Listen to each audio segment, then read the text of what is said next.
What's going on, fellow apes? I have another one for you. I recently underwent a 3-gram mushroom trip, and it was honestly surprisingly deep for the dose. Could have been the strain, could have been many things. But I wrote rough notes the night of and the morning after, and coagulated them all into a cohesive trip report, and I'll read it to you guys now.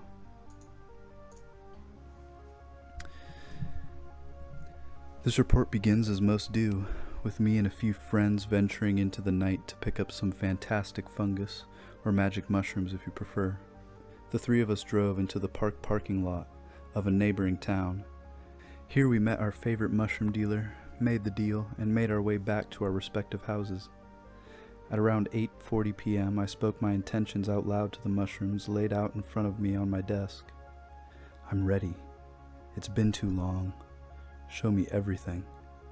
And at exactly 9 p.m. on a Thursday night, I finished consuming just over 3 grams of these profound little dried up alien-looking organisms with some orange juice to speed up the breakdown of psilocybin into psilocin. One very large shroom and 4 or 5 other smaller ones, as well as a loose cap. I had been mentally preparing for this trip for just about a week before this day, making a point to meditate for longer periods than normal, and more times a day than usual. Expressing my love and gratitude to those I love and am grateful for, cleaning and organizing my tripping space, and finishing all the last bits of schoolwork for the semester. With this Thursday being my first day of winter break, I tripped. I texted a friend and told him that I had eaten the mushrooms. We texted back and forth a few times, and about 15 minutes later I turned off all the lights in my room, laid down in my bed, and closed my eyes. I had eaten nothing at all that day but half a banana, and the first effects came on around 30 to 40 minutes post-ingestion. Every time I do shrooms, the first effects of the psilocybin are physical. My eyes start to water and I begin yawning very often. My body begins to feel extremely relaxed and heavy, and my stomach became a bit uneasy. This stomach thing was new to me with shrooms, but it didn't last long at all, and was the least of my concerns within the next few hours. Around 1 hour and 20 minutes after I ate, the visions began. The visions began to vaguely form within the darkness behind my eyelids, and this is when I started to feel all the mental effects. I began questioning myself, asking things like, am I imagining this? But as the visions steadily became more pronounced and vivid, it was made more and more clear that what I was seeing was not my imagination. I've had the experience at least twice for sure of coming into contact with what appears and feels like a separate, profoundly more advanced intelligence while under the influence of mushrooms. And so I began asking within my mind to the visions and feelings of otherness, are you there? Are you really there? And almost as an immediate response, the nature of the visions changed drastically. The things I was seeing changed from the hypnagogia of random figures, patterns, and colors to things that I cannot explain to any justice with words. I know how frustrating this is to hear if you're someone who's never experienced what I'm talking about, as I used to wonder why everyone was always so vague in their description, so I'll do my best. The things I saw were literally just not possible in this 3-dimensional material reality. Objects with either extreme or no scale were folding into each other and onto themselves, but never colliding. These massive, highly detailed, very organic, yet extremely advanced and worked objects were performing this profound and awesome dance. Things were moving in ways that aren't of this planet. The laws of physics broken at every turn and corner. A beautifully orchestrated and horrifyingly perfect chaos. This is when I got the feeling. That feeling you get in your core when you look out over the mountains at a sunset, but times a million.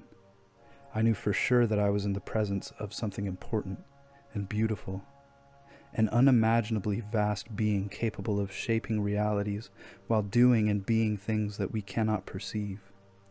It began showing me visions of how mushrooms grew in nature, Almost like a class presentation, it just taught me how they work.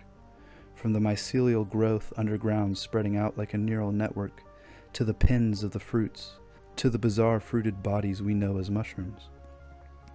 If I began to have thoughts of doubt at my perception or insecurities about what was happening, the mushroom would stop teaching and go back to the random and confusing hallucinations. And when I would gather myself again, it would give me the feeling of, "Are you done now?" and would just get right back into the presentation. It was almost comical the way the mushroom dismissed my existential insecurities about my reality as something in the way of what I was being shown.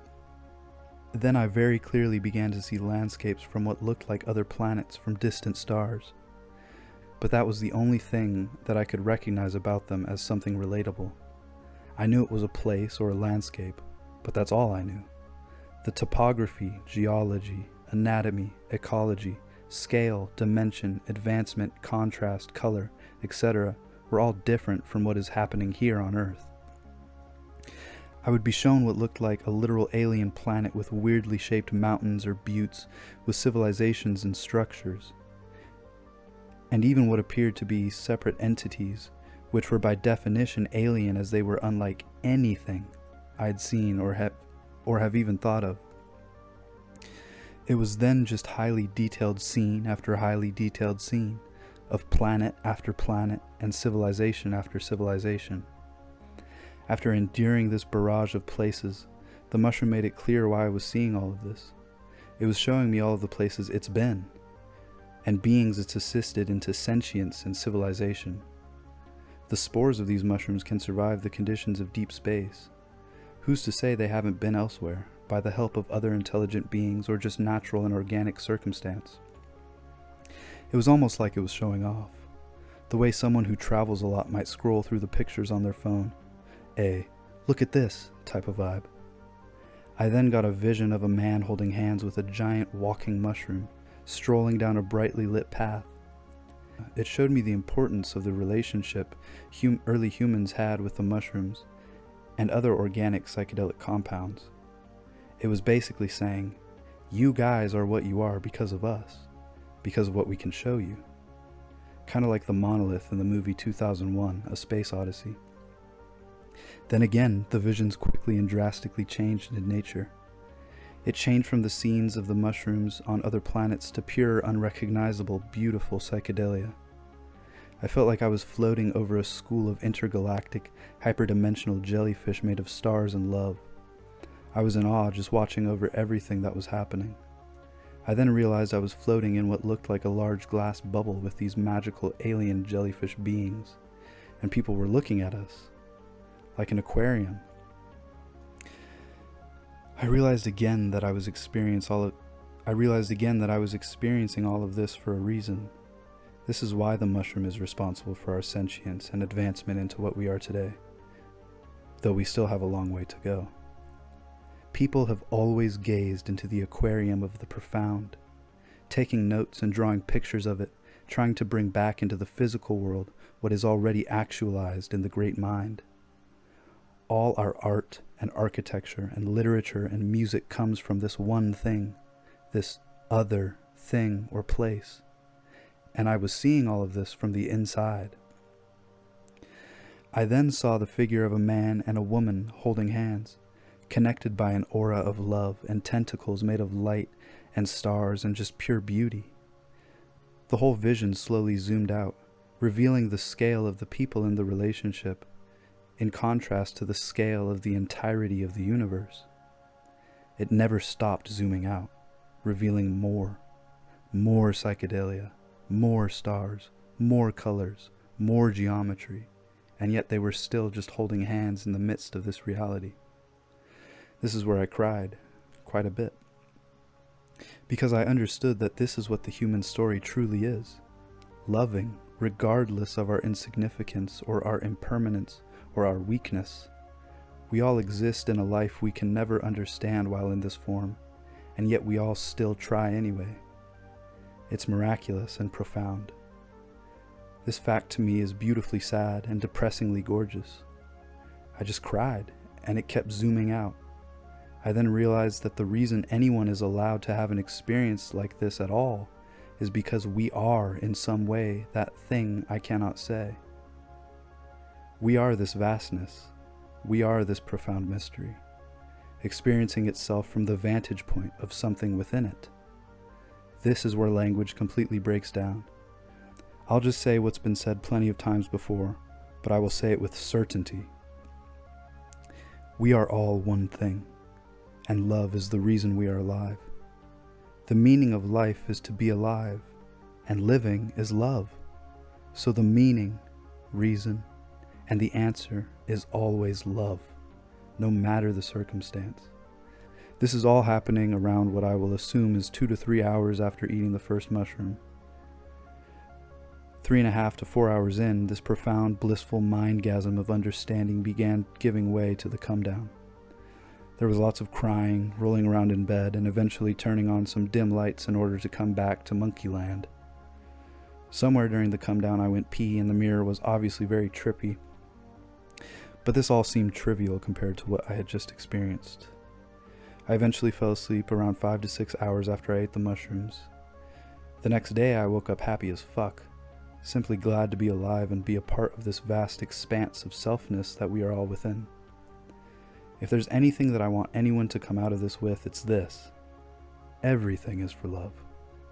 We have the potential to experience life in so many ways, infinitely into time. We are in the midst of the ever-presence of endless potential. Our society has chosen to remain in the larval state, stopping at an immature level of the human experience. Just as when you're a child, you may see a river or snow for the first time, and you are thrust into wordless wonder.